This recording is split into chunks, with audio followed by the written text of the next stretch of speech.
Liquor కేసులో దర్యాప్తు వేగవంతం చేశారు సిట్ అధికారులు. నలుగురు నిందితులను ఇవాళ కస్టడీకి తీసుకున్నారు. ఈ కేసులో A1 Raj Kesireddy, A31 Dhanunjaya Reddy, A32 Krishnamohan Reddy, A33 Balaji గోవిందప్పలను ప్రశ్నించనున్నారు. ఉదయం 8 నుంచి సాయంత్రం 6 గంటల వరకు 2 రోజుల పాటు విచారించనున్నారు.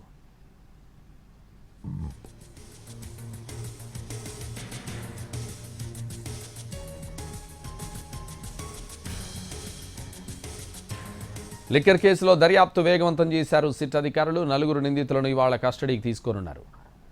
ఇదే విషయానికి సంబంధించి విజయవాడ సబ్ జైలు నుంచి మా ప్రతినిధి శ్రీకాంత్ లైవ్లో అందిస్తారు. శ్రీకాంత్, ఏపీ లిక్కర్ స్కామ్ కేసుకు సంబంధించి నిందితుల్ని ఈ రోజున సిట్ అధికారులు అయితే కస్టడీకి తీసుకోబోతా ఉన్నారు. ప్రస్తుతం విజయవాడ సబ్ జైలుకి అయితే సిట్ అధికారులు కూడా చేరుకున్నారు.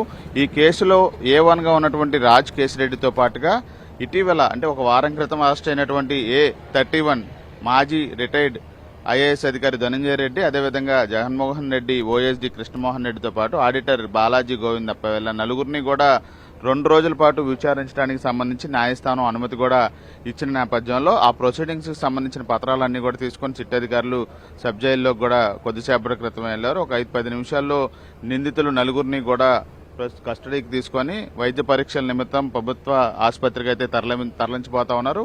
ఉదయం 8 గంటల నుంచి సాయంత్రం 6 గంటల వరకు కూడా నిందితుల్ని విచారించడానికి ఏసీపీ న్యాయస్థానం అనుమతి ఇచ్చింది. ఇవాళ రేపు ఈ 2 రోజుల పాటు కూడా నిందితుల్ని విచారించబోతా ఉన్నారు. సాయంత్రం 6 గంటలకి తిరిగి నిందితులు నలుగురిని జైల్లో వాళ్ళని అప్పగించాలి. మళ్ళీ రేపు ఉదయం 8 గంటలకి కస్టడీకి తీసుకొని సాయంత్రం వీళ్ళని సబ్ జైల్లో కూడా అప్పచెప్పాలి. గతంలోనే కేసులో A1గా ఉన్నటువంటి రాజ్ కేసిరెడ్డిని 7 రోజుల పాటు కూడా సిట్ అధికారులు విచారించారు. అయితే రాజ్ కేసిరెడ్డి కేసులో డబ్బులు వసూలు చేసినట్టుగా అయితే డిస్టిలరీస్ నుంచి గుర్తించారు. ప్రస్తుతం మిగతా 3 నిందితులు ఎవరైతే ఉన్నారో ధనుంజయ రెడ్డి కానీ, కృష్ణమోహన్ రెడ్డి, అదేవిధంగా బాలాజీ గోవిందప్ప వీళ్ళు ఆ డబ్బుల్ని వేరు మార్గాల్లో పెట్టుబడులు పెట్టారనే అంశాలని గుర్తించిన నేపథ్యంలో 2 విషయాలు, అటు డబ్బులు వసూలు చేసిన నిందితుడు, మరోవైపు వాటిని పెట్టుబడులుగా పెట్టిన మిగతా 3 నిందితులు, మొత్తం 4గురిని కలిపి విచారించడం ద్వారా కేసుకు సంబంధించి కీలక వివరాలను అయితే తెలుసుకునే అవకాశం ఉంటుంది. కాబట్టి రెండోసారి కస్టడీకి ఇవ్వాలని రాజ్ కేసిరెడ్డిని కూడా ఆ కస్టడీకి సిట్ అధికారులు కోరిన పరిస్థితి కూడా ఉంది. ఈ నేపథ్యంలోనే రాజ్ కేసిరెడ్డిని రెండోసారి కస్టడీకి ఇవ్వడానికి కూడా న్యాయస్థానం అనుమతి కూడా ఇచ్చింది. ఇక మిగతా 3 నిందితుల్ని తొలిసారి కూడా కస్టడీకి 2 రోజుల పాటు కూడా న్యాయస్థానం అనుమతి ఇచ్చిన నేపథ్యంలో విజువల్స్ లో చూడొచ్చు. ఆ 4 నిందితుల్ని కూడా సబ్ జైలు నుంచి బయటకు తీసుకురావడానికి సంబంధించి అయితే పూర్తి స్థాయిలో అధికారులు వాహనాన్ని కూడా సిద్ధం చేసుకుంటా ఉన్నారు. న్యాయవాది సమక్షంలోనే వీళ్ళ విచారణ అయితే కొనసాగబోతా ఉంది.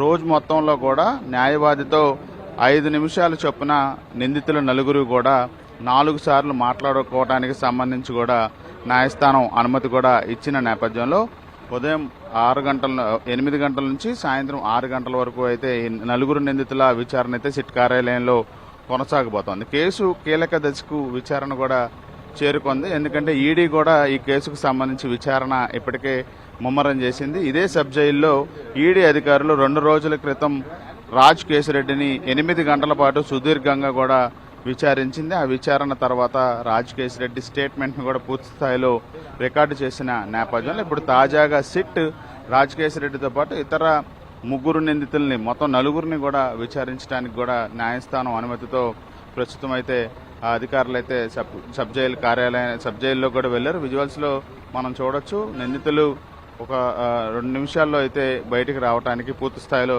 ఏర్పాట్లన్నీ కూడా సిద్ధం చేసిన నేపథ్యంలో కేసులో మరిన్ని అరెస్టులు కూడా జరిగే అవకాశాలు కూడా కనబడతా ఉన్నాయి. ఎందుకంటే మొత్తం 34 మంది నిందితులను ఇప్పటి వరకు సిట్ అధికారులు కేసులో నిందితులుగా కూడా చేర్చిన నేపథ్యంలో వీరితో పాటుగా ఇంకా కొంతమందిని కొత్తగా కేసులో అక్యూజ్డ్ గా చేర్చే అంశాలను కూడా విచారణలో అధికారులు గుర్తించినట్టుగా తెలుస్తోంది. మరోవైపు అరెస్టుల పర్వానికి సంబంధించి కూడా మరికొన్ని అరెస్టులు, ఎందుకంటే కేవలం 34 మంది నిందితుల్లో 7 మాత్రమే అరెస్ట్ అయిన నేపథ్యంలో మిగతా నిందితుల అరెస్టుకు సంబంధించి కూడా విచారణ ముమ్మరం చేసినట్టుగైతే మనకి సమాచారం కూడా అందుతా ఉంది. ఈ లిక్కర్ స్కామ్కు సంబంధించి కూడా పూర్తి స్థాయిలో ఎవరైతే నిందితులు ఉన్నారో వాళ్ళందరినీ కూడా ఇప్పటికే అధికారులు కస్టడీకి తీసుకున్నట్టుగా తెలుస్తుంది. ఎందుకంటే A1గా ఉన్నటువంటి రాజ్ కేసిరెడ్డితో పాటు మిగతా అందరి నిందితులు 7గురిని కూడా ఇప్పటి వరకు అధికారులు కస్టడీకి కూడా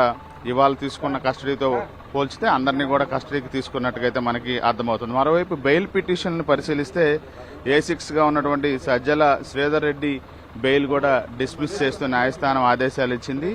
A30గా ఉన్నటువంటి దిలీప్ను కూడా న్యాయస్థానం డిస్మిస్ చేస్తూ ఆదేశాలు ఇచ్చింది. చూడొచ్చు మనం కేసులో నిందితులుగా ఉన్న వాళ్ళందరూ కూడా నేరుగా ప్రస్తుతం సబ్ జైలు నుంచి ప్రభుత్వ ఆసుపత్రికి అయితే వెళ్తున్న పరిస్థితి కూడా ఉంది. చూడొచ్చు ధనుంజయ రెడ్డి, అదేవిధంగా కృష్ణమోహన్ రెడ్డి, బాలాజీ గోవిందప్ప, రాజ్ కేసిరెడ్డి నలుగురు కూడా అధికారులు ఏర్పాటు చేసినటువంటి వాహనంలోకి ఎక్కి ప్రస్తుతం వైద్య పరీక్షల నిమిత్తం ప్రభుత్వ ఆసుపత్రికి వెళ్తున్నారు. ఆ తర్వాత ఇక్కడ నుంచి ఆ వైద్య పరీక్షలు నిర్వహించిన తర్వాత నిందితులు నలుగురిని కూడా సిట్ కార్యాలయానికి తీసుకెళ్తారు. సాయంత్రం వరకు అక్కడే అధికారులు విచారణ జరిపి మళ్ళా తిరిగి సాయంత్రం 6 గంటలకు వైద్య పరీక్షలు నిర్వహిస్తారు. వైద్య పరీక్షల అనంతరం తిరిగి సబ్ జైలుకి తీసుకొచ్చి రెండో రోజు అంటే రేపు ఉదయం మరోసారి కస్టడీకి తీసుకుంటారు. రేపు సాయంత్రంతో కస్టడీ కూడా ముగుస్తుంది కాబట్టి పూర్తి స్థాయిలో ఈ కేసుకు సంబంధించి అధికారులు అయితే కీలక వివరాలను గుర్తించేందుకు సంబంధించి అయితే పూర్తి